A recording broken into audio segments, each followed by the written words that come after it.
Hello, this is Chugmare and I'm doing a little video on a Pro Elf game I played earlier. I thought this was an interesting one.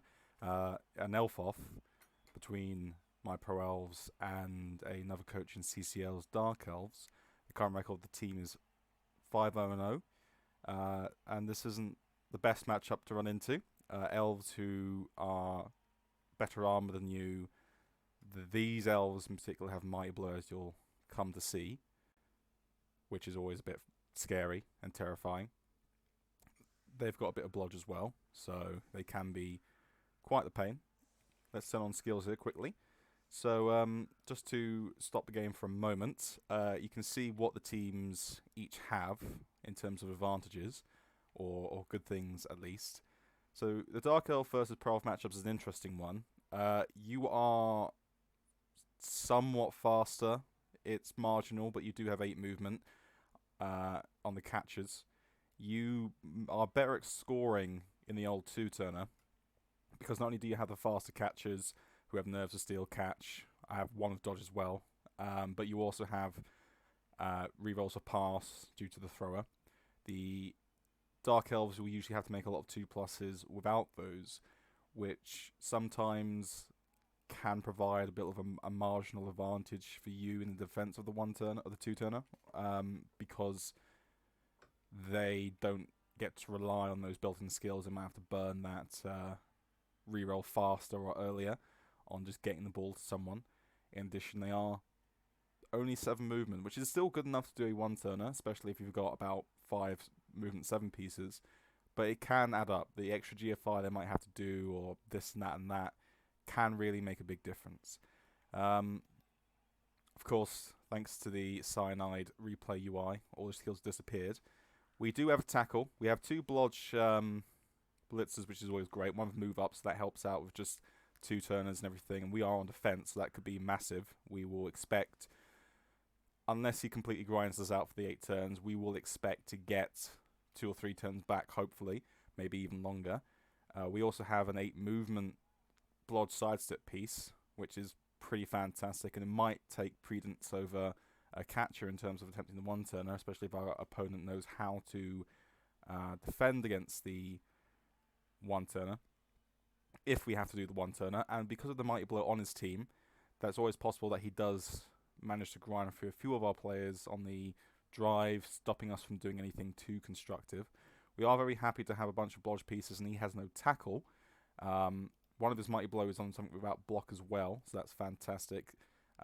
So we do have a few pieces that can be a bit survivey. You know, we have 2 blodge sidestep pieces, we have 1 dodge catcher, we have a dodge thrower, and we have 2 wrestle linos, which does mean that there's a few players on our team that have 55% knockdowns rather than 75% knockdowns. So it's not entirely likely that he's going to mulch our team and stop us from doing anything. But this is a matchup that we can be really scary, because we are at this TV less predisposed to both running and also fighting. We do have a bit of dodge and a bit of wrestle, which is great. So we are ahead on that front in terms of where a lot of Pro Elf teams might be. We're not restricted to just having 1 or 2 players who can do anything. Thank God we've got some lino levels and everything like that. But you know, they are higher armor. They can mulch for your team. I'm always a little bit wary of this matchup. It's probably worse in Nash style tournaments where you don't have the ability to develop blitzes like this. Usually you can't stack skills, so you'll be going with only like 1 wrestle, which is okay for the odd sack, but it's not okay for properly fighting anything with blodge, and this team has it. He has the sidestep piece as well, which I assume will be going get the ball. He'll be the guy who holds the ball.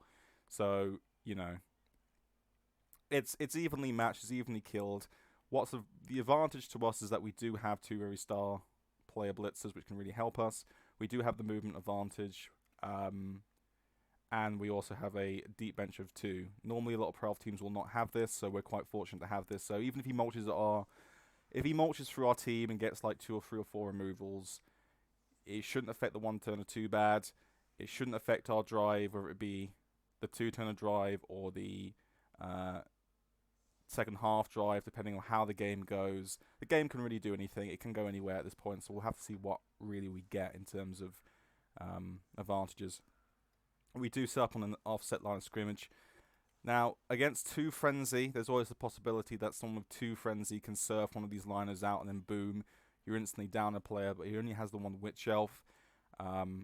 Plus, I know Kilted Warrior, who is our coach. I don't know if he's, like, if this was a coach like Andy Darvo, I would instantly be a bit terrified of doing this. I'd probably make it so he can't get the surf, because he will take it, and at turn 1 it's usually not a game losing thing to give someone surf like that, so you know, it would be giving up something, even if it's a big dedication on this side, allowing us potential space through here to envelop him, but he could take that surf pretty easily and assure player off the pitch. So with the 1 Frenzy, this is fine. But against 2 Frenzy, so a Necromantic team, a Norse team, a Dark Elf team with 2 Witch Elves, this could be a little bit scary doing that. But in this case, don't need to do that.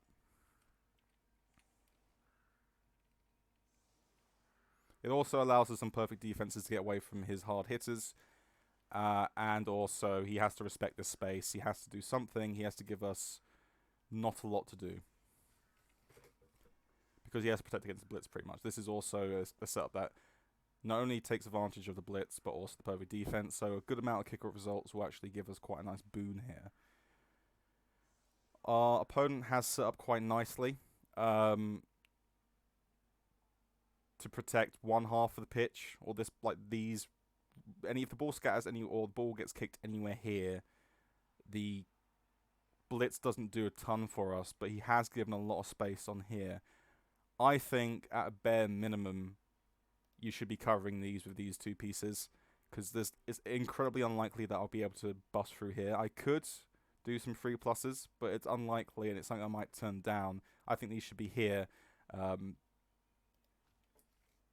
So that's what I think is first. It's a minor mistake. And we do get the blitz. But as I say, perfect's really kind of square for that to go in. We target the Witch Elf because we think it's squishy. We have tackle. We can get some real estate here pretty easily. So don't mind doing that. We can't really circle around here. And if we were to dedicate pieces to go around here, which is space that he doesn't need to take, the ball is still pretty safe, you know. There's not a ton we can do here, so we have to be careful of not overcommitting. If we overcommit, that would be very silly. We do send up the blitzer because it's hard to hit down. He won't take that block. If he goes too boxed up, we can come around.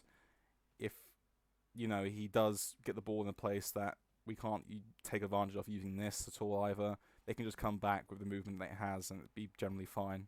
So yeah, we can't overextend ourselves on the blitz, and that's a common blitz mistake, getting a bit too greedy of what you can do. So in this case, we protect against him pushing too far down here, giving ourselves cover over here as well, so we can't just switch, because he has to contend with the blitzer in these pieces as well. We don't mind if he scores fast, obviously, but there's a time and a place.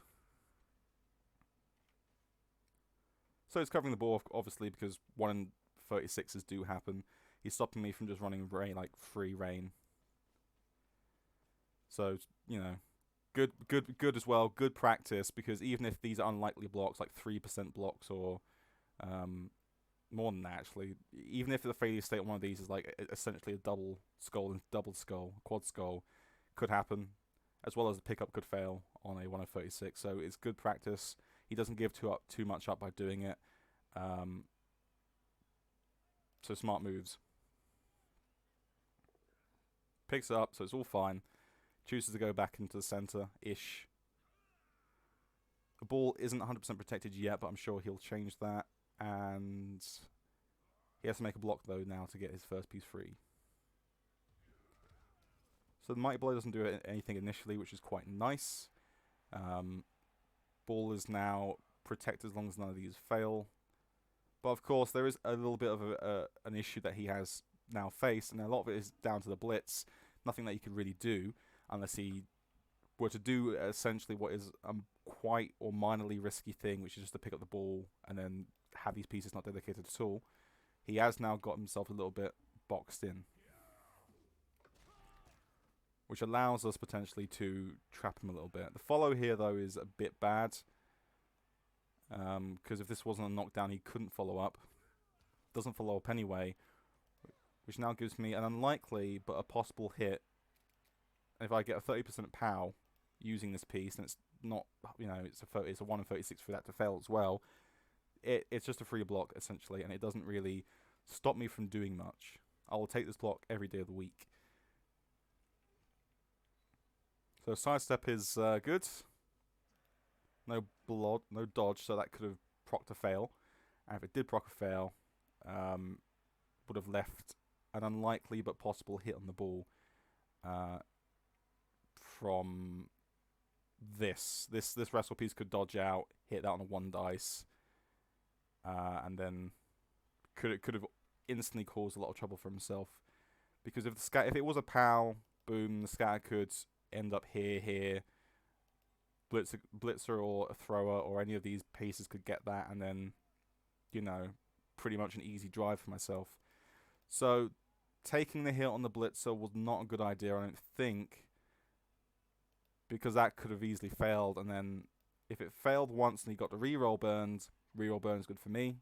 2 rerolls is hard for him to operate off on. Not the worst thing, but, you know, things can happen that go wrong in the future. And if it was 1 in 36, then that's okay. As I say, free hit on the ball, pretty much.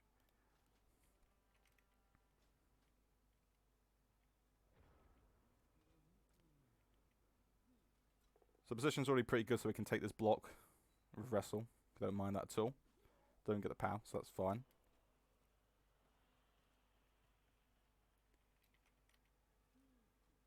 Just making sure we position a little bit before we take this blitz out here. So don't mind doing that. It's a dodge 1 in 36. You know, the board state's not bad enough that that would be a terrible failure state. Just skip ahead again. Oof. Cyanide UI. So yeah, I just have to watch that turn again, unfortunately. So yep, fail thing. Blitz out of there. We'll try our best not to be too play by play, pull the punches, etc. But I probably won't be able to help myself. Get the power. We'll follow up to get some early ball pressure. Because he has no tackle, we don't mind doing this, because he's either forced to dodge, and right now there's not a great amount of space. He could go backwards, and this space here isn't that appealing. It's okay, but there's a lot of pieces that could get a bit trapped. If he takes a block, however, he could get himself into even more trouble.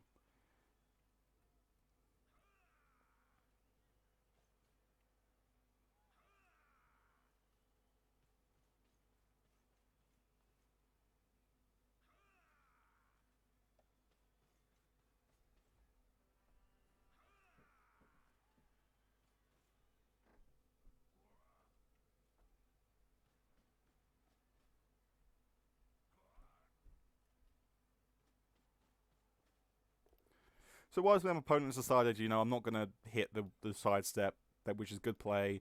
He's going to create a cage over here. He's going to use the space that he was given. It's not hard to cover at all, so I don't mind that being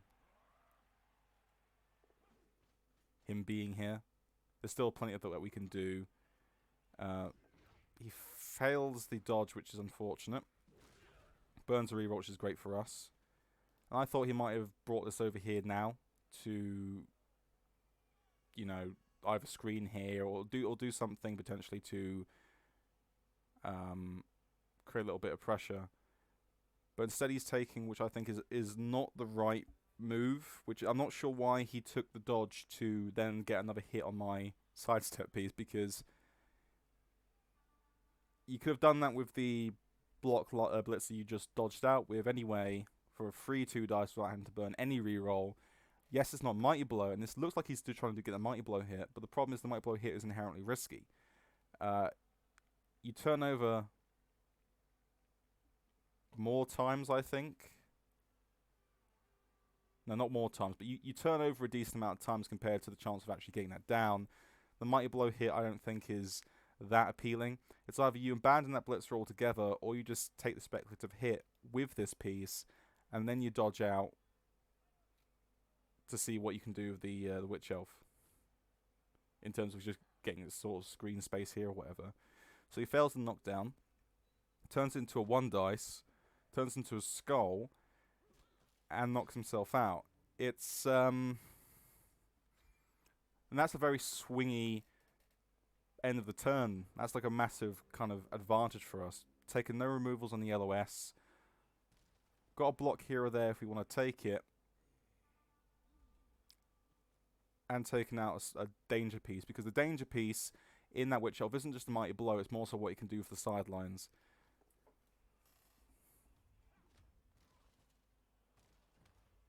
Stun's nice. Taking up blocks, because why not? Obviously, taking those blocks always could produce the issue of reroll burn, because we don't want the rest of the turn to go wrong.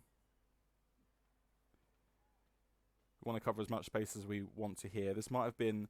See, so taking the blocks there seemed perfectly fine and innocuous, and if you're ultra conservative, though, you can make a case that they're not completely right, because they do have some pretty nasty failure states of reroll burn. The quad skulls is very unlikely, of course, so although it's a consideration potentially, we don't have to always plan every turn in whams if I just don't get to turn because of quad skulls, although sometimes it really is quite useful to have that in the back of your mind. But a reroll burn would have been horrific, because it would have been a reroll burn that we didn't have to take if we had positioned earlier. And, you know, none of this is what I'm doing now is on a condition of something here going right. So that block, well, if they went wrong, you know, didn't mean, if that went right, doesn't mean that now a bunch of pieces are free. If that block went wrong or went right, doesn't free up a bunch of pieces, you know. So these could have happened earlier. So the turn ordering is wrong.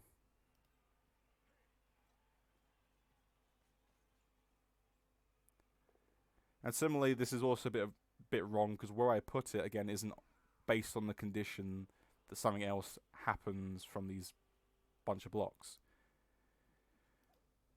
This dodges out finally, just to make this space even more unappealing. So now he'll have to go sideways if he wants to do anything again.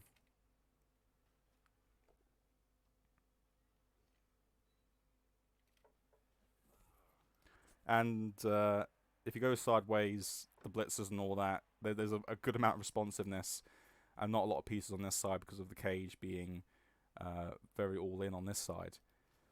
But what I do think is a mistake that's being made is, again, focusing too much on that blitzer. Yes, the blitzer does have tackle, but the problem is that you failing the dodge is about a 1 in 9. No, 1 in 9. We failing the dodge is 1 in 6. Sorry.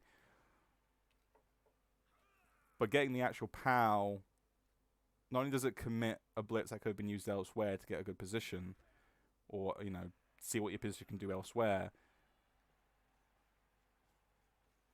it also means that this could go even worse for yourself. It could soak up more hits, soak up more resources, and etc., etc., and so on. And because he probably dedicated that piece, and, you know, he didn't get to move more and more pieces over here, I would have just said, if the reroll burn happens, the reroll burn happens. That's what we're trying to play for. We're trying to get the reroll burn, obviously. But the thing is that if he gets the reroll burn, fine. Having as many pieces as I can to protect the ball, or not even just protect the ball, be able to move in subsequent turns in a way that could possibly get me a positional advantage is stronger than trying to get the 30%er. Because he took about 3 pieces to get that 30%er, and now his position is looking a lot more untenuous. His team is being split as well, ever so slightly. So these pieces are going to be pretty irrelevant, or we'll find it hard to break through to support these pieces now on this side. Again, this is all just making sure that we can keep as much pressure on these pieces as possible. I think the turn ordering for myself has now slightly improved. taking a blockless block because all of our wrestle pieces are in places we can't they can't get anywhere, so blockless block had to happen there, I think. And we'd rather the blockless block go wrong on a linesman than the catcher, for example. And the catcher is fine staying central.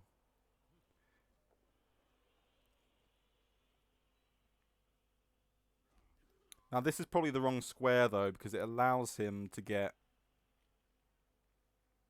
it around-ish. Not easy, but he can get around and do something. Whereas we could have shaved off a square here or there. So that was a slightly wrong square. Again, I'll try not to do play-by-play too much, but I felt like every game of Blood Bowl was a game of micro decisions as well as macro strategy. So to talk about a macro strategy for just a moment, the big thing we were trying to do here is either one, make him score fast, but we weren't giving him trap space to do so. Once we got the witch removal, and once we had seen that we were starting to split his team up and sort of make him dedicate places, pieces in places where he couldn't then easily get them back in the next turn, I think we then switched our turn to seeing if we could actually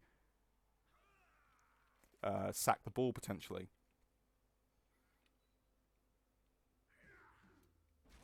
Because if he gets that witch back, then the 2-turner or 3-turner is pretty damn hard still. Because we have to be very wary of what he can do. We have sidestep, but we might even want to carry on the sidestep. Depending.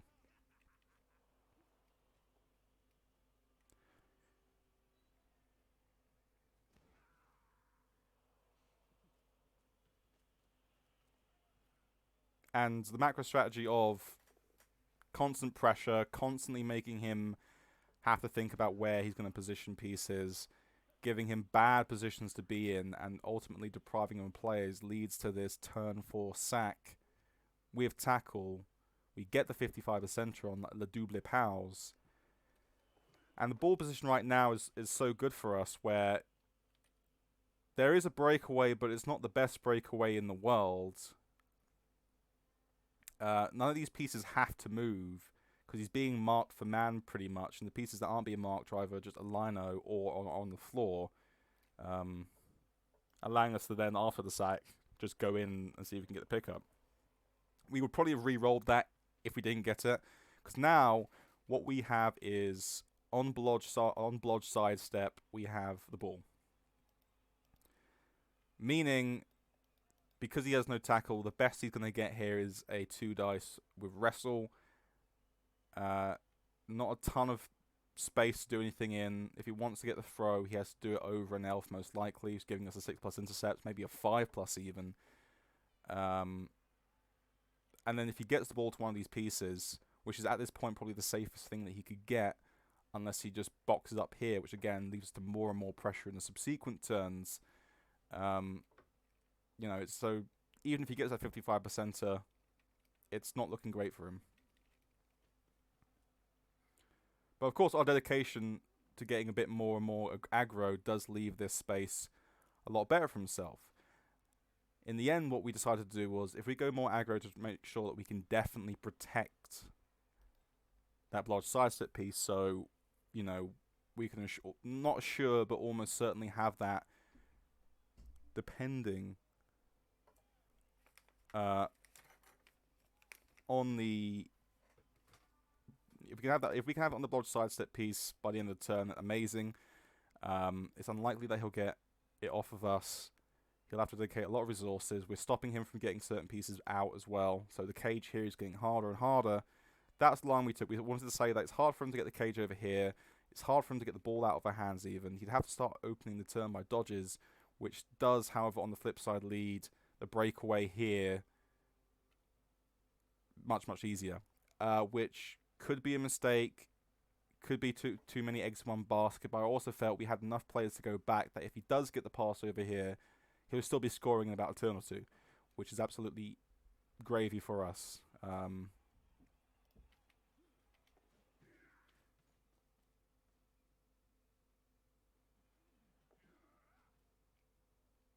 with the throw going over here, yeah, this looks pretty safe-ish. But, I do think there might have been a minor mistake, which is we probably wanted to take the GFI there. The GFI there means, although it's much easier for this to get around here to give an assist, where's the assist coming? So I think this is a big misplay to allow him to get an easy dodge out to get the 1 dice.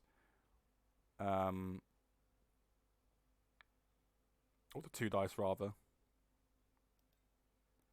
But then again, he also has a 30% hit here. So there's still going to be a hit on the ball either way. Yeah. So let's see what happens here.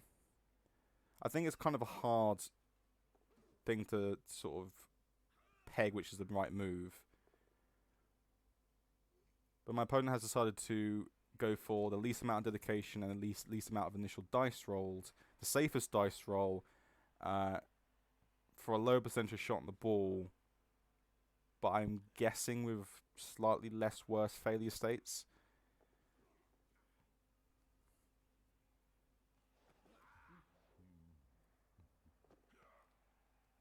And he does get the pass in the end. It was over 5+ intercepts. But ultimately, what we were discussing about earlier, which is the board state at the end of that previous turn, he doesn't have a lot of play, so he cages up in that small box, that cage kind of keeping him anyway. It's not perfect for him anyway. Like more and more pressure will come, and it could even lead to another sack on the ball. If he runs away, he can only get about 3 pieces away. Plus, we also gave him the risk of a 5+ intercept, which would have ended the drive there almost certainly. And we weren't too worried about getting these pieces back, although that was a blockless block we had to make. Or didn't have to make, but we wanted to make.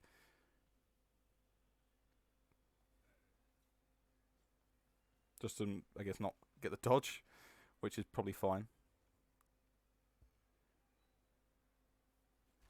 And now you can't stall at all. There is no way to stall.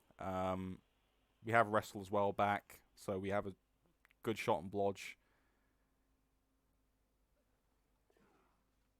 Making sure he doesn't have a surf before he gets the score, of course. Getting more pieces back. Not a real way to score apart from this piece, if something goes wrong, like the 1 of 36. But we have secured definitely a 3-turner, which is something we were aiming to do for the entirety of the like, this is what we were going into turn 1 hoping we could do, and he gives it to us, thank God. So he gets the score, and a lot of coaches at this point would sort of be stamping their feet going, oh, he made a 30% play on the sack, he passed over an unmarked edge 4 intercept and got away with it, blah de blah. But ultimately, because there were so many good things that could have come out of every single thing he could have done for us, although a touchdown means it could swing in the next sort of half or next, drive, we could not get the 3-turner, we could get turned over or blitzed, or any number of things. So touchdown is always probably the worst when you had such a tangible potential way to like sack him, keep the ball, and then score, and deny him even a touchdown. Although that was obviously the best case scenario. Ultimately, what this does allow us to do is get another score to make it 1-1, which is still very good for ourselves. So we're still in the driving seat, even though the play that he made was quite low percentage. Ultimately, you can't just sit there and expect everything to go wrong for your opponent at every given opportunity. That would be way, way too greedy. So my advice is to keep your heads up when something like that happens. Just because a low percentage play happens doesn't mean it's bad for us, to be honest. And as you saw, gives us 3 turns, which is more than enough for Pro Elves to do something. Of course, we are setting up for the 2-turner, because at the moment we're in the mindset that we don't mind if we have to bang him after 2 turns. His 1-turner would be quite hard for him to do, especially because we have 2 sidestep, which we dedicate to the line. We're not sure if our opponent can do the 1-turner with move 7 either, so we don't mind having the position to score there on our turn 7. High kick is also just amazing. because we do use a thrower on this team. If anyone was playing the catcher, catcher the catcher kind of thing, we'd rather have our catcher for all of our catchers for all of the length to the two-turn that it gives us. Throw, I think, is very good, but he can sometimes, and a lot of the time, he just gets into a position where he has to make some pretty insane throw. But hey, at least he does have pass, I say. So this way, the ball is pretty secure. It's on blodge and move up. Blodge sidestep of that, so the sack isn't really going to be coming. We have exposed our rookie catcher, and it will be usually the hit that people will take. Usually the play would be gets people over here, hit that, try and create a screen. The alternative is to put people onto the ball, onto the catcher to see if they can force a 1 in 36, which is slightly more proactive. My opponent isn't opting to hit the catcher here because he thinks that he can make it tough for me to get the 2 dice and not gun myself up, whilst also hitting this target in order to get a bunch of people on the ball and force a bunch of failure states rather than play the passive elf screen, which is fine. I do think it's fine, and considering we have 3 turns, it's probably better to be a bit proactive. If you're too reactive, it might, or too passive, it might not work out the way that he wants. And in this way, currently, what we're reliant on, therefore, would be definitely a dodge. 2 dodges even, so it's like 2 dodges, both with 1 in 36 chances. The blitz here to work. And even if the blitz works, we add on a dodge here from our blitzer. So although obviously you're elves and you go, oh, but these are just 2 pluses, forcing more and more failure states on the ball is always pretty good and pretty proactive. We decide to not use wrestle because it doesn't allow him to like dodge out here and then cause this space to be really, really like gummed up either. Also gives a few hits potentially in the future, like that one. But lucky you didn't re-roll that, I guess. If we're going to talk about results based Blood Bowl.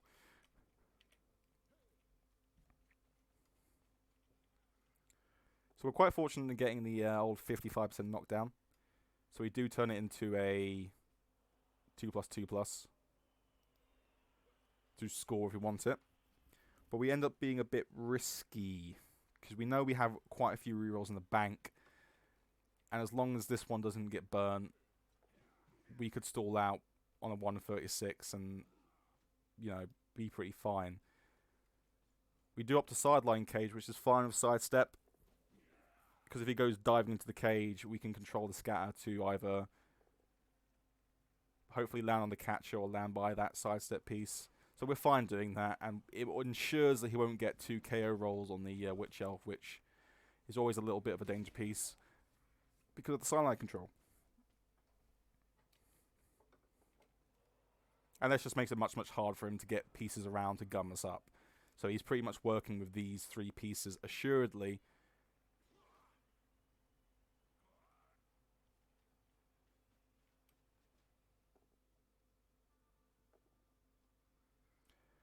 A bit of a grim situation, not making a 75% play, so he has to re-roll. But he kind of needs it to go down in a sense. Not really, though. Because ultimately, unless he arm breaks this, we still have a pretty... Like him re-rolling that to get a knockdown does reduce what we want to do here by a few percentile points in terms of equity. Because it's not like we can get someone easily there or like block that square up and then... Well, actually, I'm trying to think about that now. No, the knockdown doesn't do too much. All it does is really ensure that we'd have to make the blitz almost using the catcher. Which could be a 1 dice, for example, looking for a push. But the problem is about using the reroll there is that what he gets isn't too much compared to how important he needs these pieces to be contributing, and how like he needs these pieces over here to sort of make it so I can't just simply dodge out and sort of semicircle around to touchdown, because these have no dodge. These have no dodge on these blitzers, or these linesmen rather, apart from this piece, which is the most trapped of them all. That doesn't do too much.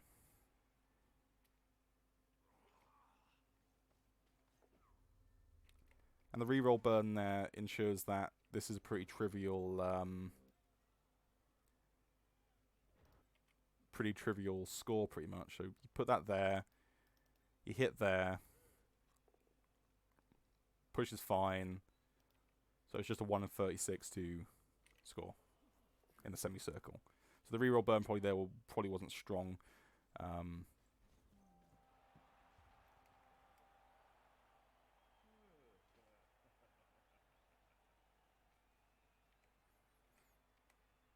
Yeah. So the more and more I think about it, the reroll burn wasn't great, especially considering all of his men were based. Good switch off back though. So 2-turner. Giving the 2-turner back, you know. Extending the 2-turner into a 3-turner didn't punish us massively. Didn't punish him massively. Or punish him more so. It didn't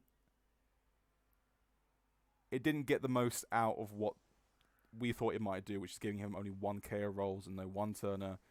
It gives him enough back to make the advantage of turning it into a 3-turner slightly marginal.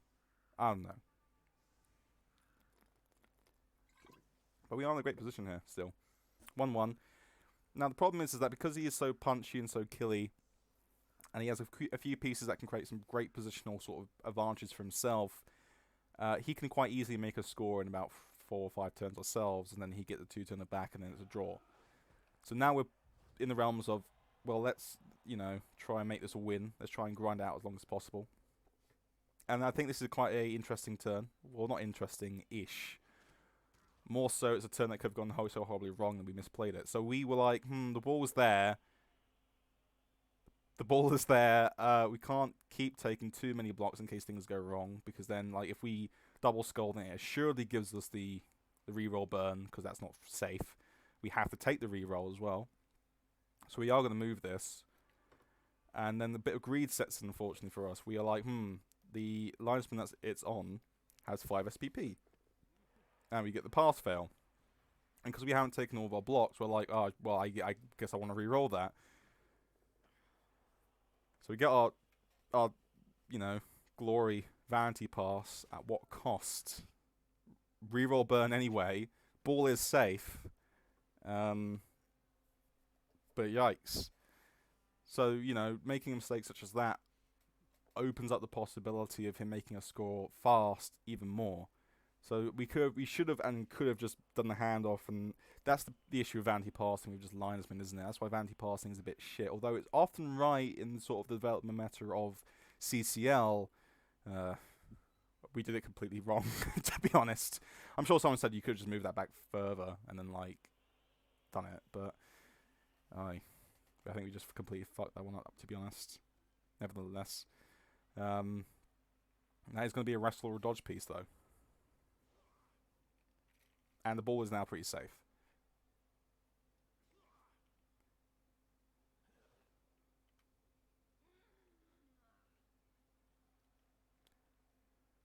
So, my opponent did something also here, which is kind of like also going along with the whole CCL leveling meta, which is, okay, let's try and power level some very important pieces. And this is an important piece to power level.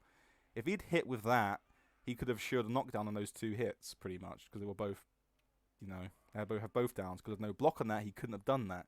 So his bit of greed also doesn't pay off, in a sense, because he doesn't get the knockdown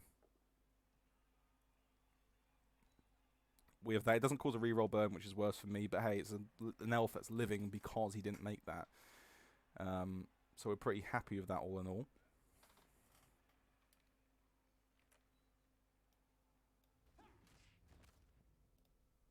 Now we just randomly Kaz alignment, but that comes from our fact that our opponent stood a bunch of pieces up that he didn't really need to. I didn't comment on it because I was more talking about the witch, obviously, but he didn't need to do those. He could have easily left those down and dodged them later out. I think that was a little bit of the old safe moves first, stand pieces up mentality. Was quite unlikely to happen, but all the same, it punished him in a very, very harsh way. Again, ball is still safe. Our position is good. And because of his fairly passive play, which he's obviously doing because he doesn't want to give us like an obvious score. But if he gives us an obvious score and an obvious trap space very early on, then that's fine for him still. But he gave us a few hits that we're willing to take. It caused a chip, which is very fortunate for us. So it's even less of an incentive for us to go score fast. And he's going back in for the old put a lot of pressure on the front line. But unless he fully commits to the pressure on the front line, it won't do what he thinks it will do for him. And we have enough dodge pieces up in the mix that we can just decide that we'll take the 1 in 36 chance to get away from that. So yeah, the pressure here isn't doing too much, unfortunately. And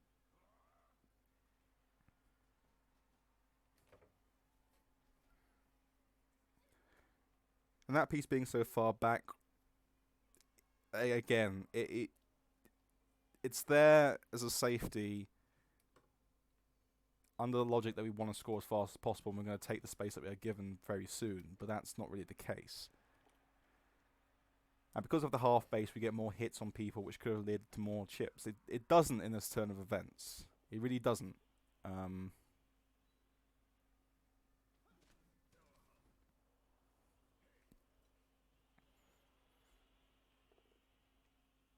So rather than take the 1 in 9, we decided to blitz it off because, you know, we might as well just stay back and stay passive. Don't want to cause another reroll burn and everything like that. Turns out to be the right thing to do there because we do roll 1 in 9, so I think the safer play was the right play, hopefully. And then we fail the dodge, and that's obviously not going to get re-rolled. But what it does do, interestingly enough, and this is something that I was wondering if he would take, it's not great for him to take, and he didn't fall into the trap, but he could have done 1, 2, 3, 4, 5, 6. Hold on, let me just count it out. 1, 2, 3, 4, 5, 6, 7, 8. So that is 2 naked dodges, 2 naked GFIs, and then 1, 2, 3, 4, 5, 6, 7, 8, 9. So those aren't naked dodges, but they're naked GFIs. So about 2 pluses, 6 2 pluses that are naked, 2 that are not, to get 2 dice onto the ball with a 55% knockdown. So that was all that was open. But obviously, if he did that, that would have the scatters wouldn't have been good for him at all. He couldn't get the recovery. He probably couldn't even get the pressure on because, you know, there's enough that have dodge over here to sort of get away from any pressure on it over here. Plus, if he did that too early on, without seeing when the ball happened, whether this ball happened to have gone. These pieces just sort of stand around here, so if any of the GFIs fail, he doesn't get the sack. We could take that space. We could knock that piece down and run over here. Obviously, we wouldn't want to. So it's a question of seeing would he take it. So that re-roll there, some people might have seen, oh, but you've given me a sack on the ball. Wasn't a critical re-roll because I didn't think he would take it. If he did, there's not a lot of bad things that happen to us. Although it might encourage us to go for the early score, though. So, you know, it's an interesting little potential hit that was given up because we didn't re-roll that. But I wouldn't have spent a re-roll just to protect that potential failure state. And instead he goes for this very soft play of just backing off, waiting to see what we'll do. And the game crashed for me here. I couldn't choose anything, so that's why my side step was there. The side step would have probably gone in between these 2 pieces, to be perfectly honest. Although it would have trapped the blitzer. But I guess maybe we were saved there by the game crashing on us.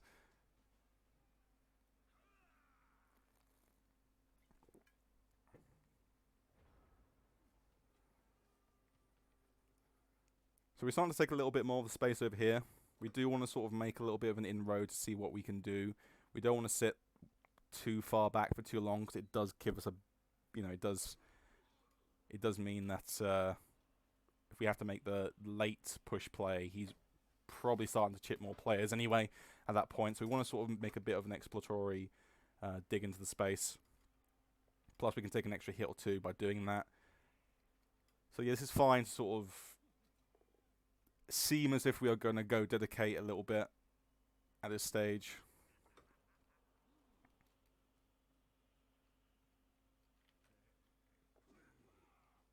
Although he can't go too hard on this side. If he were to do something like a double screen over here, he would give up a bit of space over here. The lineman going there rather than going all the way around here should signal to him that just take the exploratory hit on that and then try and still say mostly to the left side. Don't give up too much. As well as this catcher or this linesman going over there, I still have plenty of options.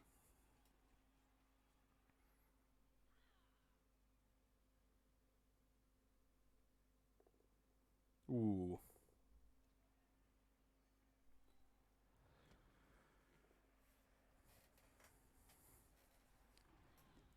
So nothing would have knocked that down.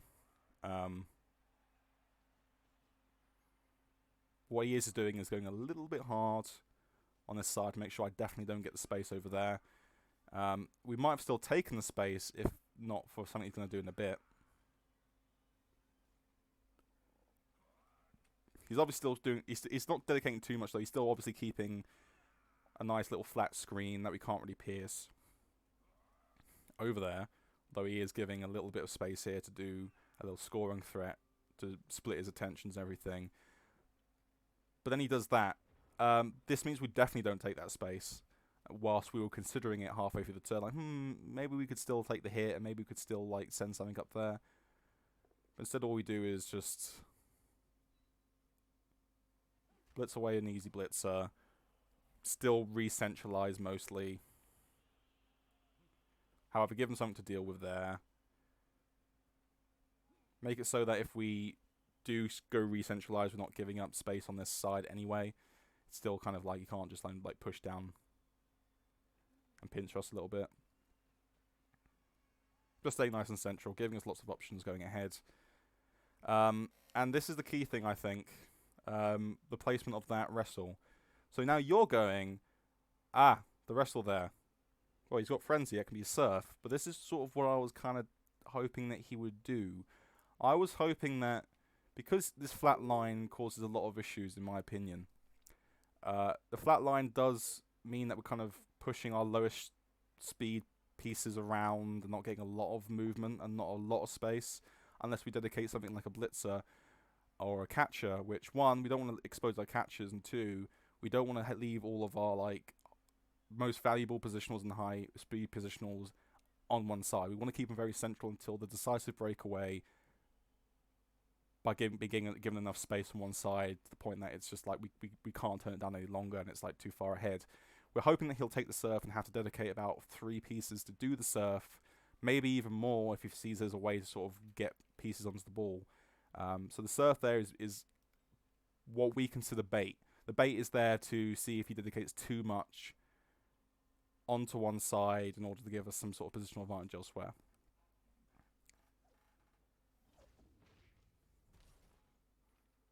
Of course, if the thrower made those dodges, it would have been put into a position where he most likely wouldn't have even gotten the surf at all.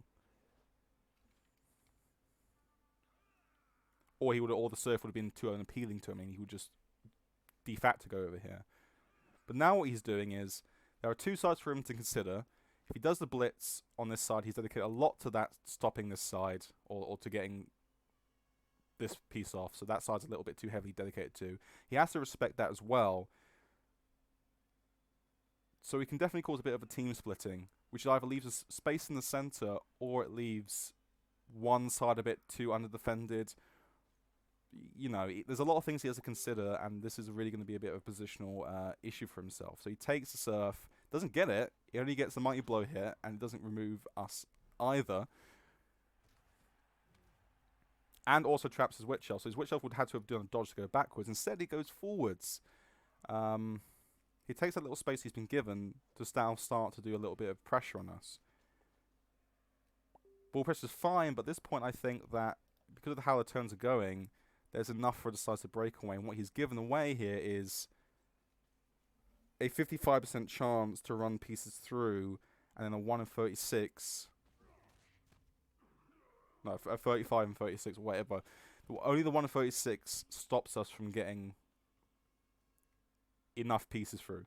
So on turn 14, which is a fantastic position to be in, we've made it so as long as it's 1 in 36, we have so much free real estate to not only score without GFIs if we need to, and give them 2 turns if we have to, most likely not.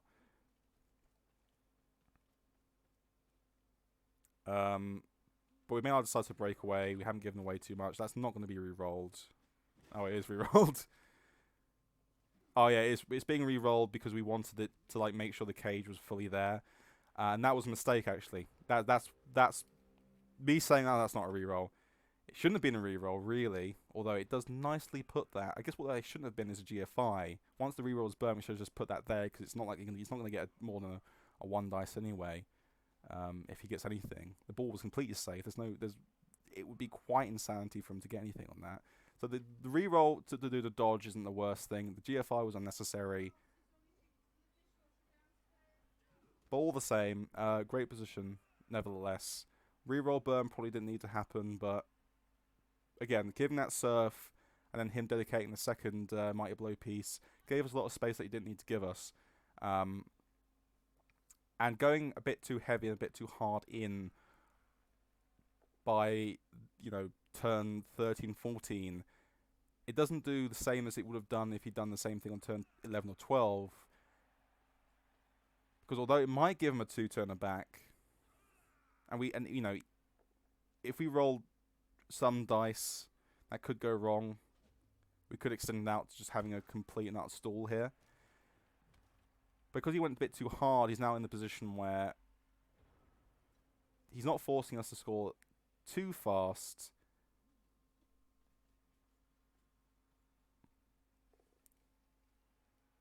Which absolutely allows us to then stall out for longer and longer and longer. So yeah, I think the surf was a bit of bait that went very well. And then ultimately as well, what occurred was he dedicated on the wrong turn. He dedicated way too late in the half if he wanted to turn this into a very easy 2-2.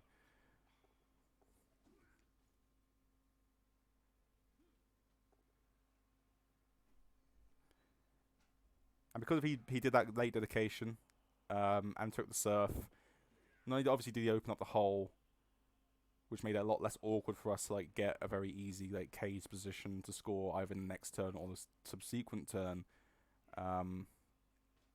His late dedication put him out completely out of position to then let us stall even longer. So the surf bait I think did wonders there. I think it was completely the right move. And a lot of people obviously never like to get the player surf, and the idea of baiting to surf seems a bit mysterious to a lot of players, but I think that it's absolutely the right move in a lot of cases. We can give a coach a surf, and he'll go, oh, I can surf that. But us being down a player didn't really do too much for us. We didn't mind being down a player at that point. We didn't need 11. And what the surf got us was way, way, way more than the cost of the wrestle player. So yeah, I think that was a very key turn. We did something slightly risky, which is getting the level on the catcher, which is quite important in a CCL environment where you only have a limited amount of games to play. This team could play about 12 more games and then be done with it if it's a perfect record, for example. But you want as much development as you can, so I was willing to risk the 1 in 36, and I accounted for it in the scatter squares, although putting the catcher in the top right is wrong marginally, because one more square with a scatter could go off and fuck me entirely. But yeah, I didn't mind taking that handoff. Levels of catcher, not bad.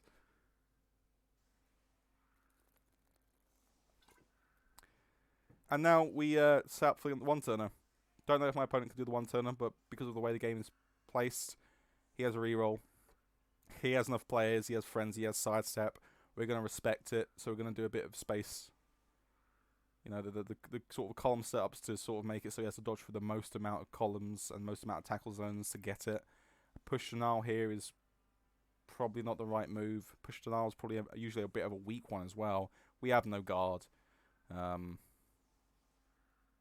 yeah. We probably didn't need to also put them sort of bunched up. It should have been like spaced out as well. That's a mistake. We should probably work on that a bit. My opponent said he didn't really know how to do this, which is fine. It's a bit of a daunting one. But I think he makes a mistake. I might visualize this wrong. I'm not the best on movement 7-1 turners. Don't shoot me, obviously. It's fine not to take the reroll to get the push. That's fine.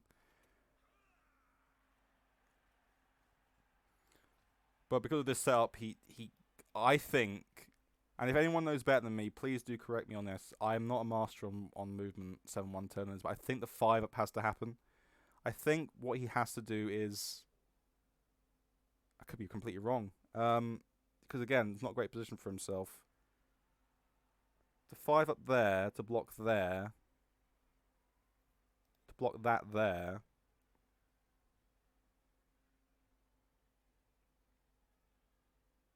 Then, once that has sidestepped into there,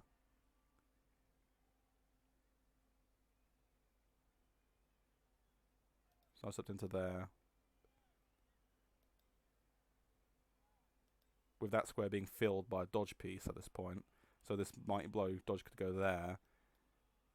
You would just need to fill this square, which is a simple 3-up from this piece, let's say, and then when you hit that elf, you could hit that elf, push, and then you have there. The sidestep piece will be there at that point. For a simple pass, which is going to be a 3-up, but there's an intercept chance, obviously, no matter what. But yeah, so what he has to do here is absolutely the 5-up to that square, which is never... to which square? To that square, which is never appealing, but that's how this one-turner happens.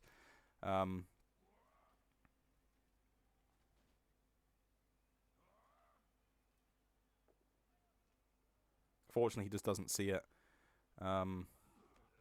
which is a shame.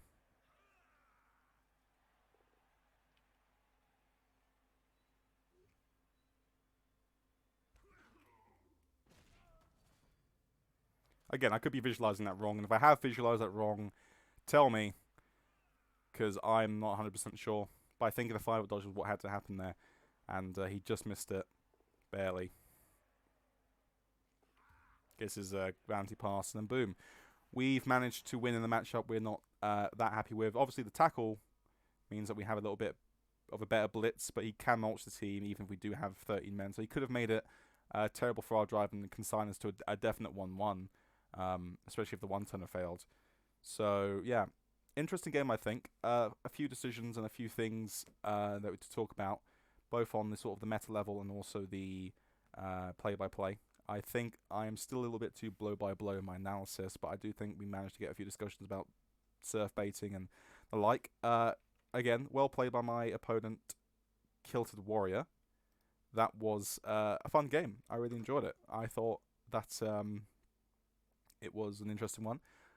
I think there were mistakes that I made as well, and it was nice to sort of get a sort of another look at it after the sort of the initial euphoria of the win kind of washed over me. So again, if you have any comments or anything that I've missed or anything that you could comment on entirely about play, different lines, etc., mistakes that I may have made, please do. Obviously, keep the comments about my opponent to a minimum unless they're constructive. Because obviously me doing this kind of already breaks a little bit of trust. Like when you do a game, unless you're like blurting out people's like team names and people's coach names, they are my unwilling kind of assistant in all of this. So anything constructive against my coach, but my opponents can coach. But otherwise, yeah. Any comments on anything that I've missed would be brilliant, fantastic. Any other lines, would love to hear. But otherwise, thanks for tuning in. Hopefully, I'll get a few more of the Pro Elf games as well as some Underworld games under my belt as well. I'm still looking to do some Underworld games from when I first qualified them in CCL 24. So hopefully you can expect that to happen. But Pro Elves are another team that I quite like to do. That and Zons, hopefully in the future. So yeah, any thoughts, I invite them. So I will catch you for the next one otherwise. And until then, take care.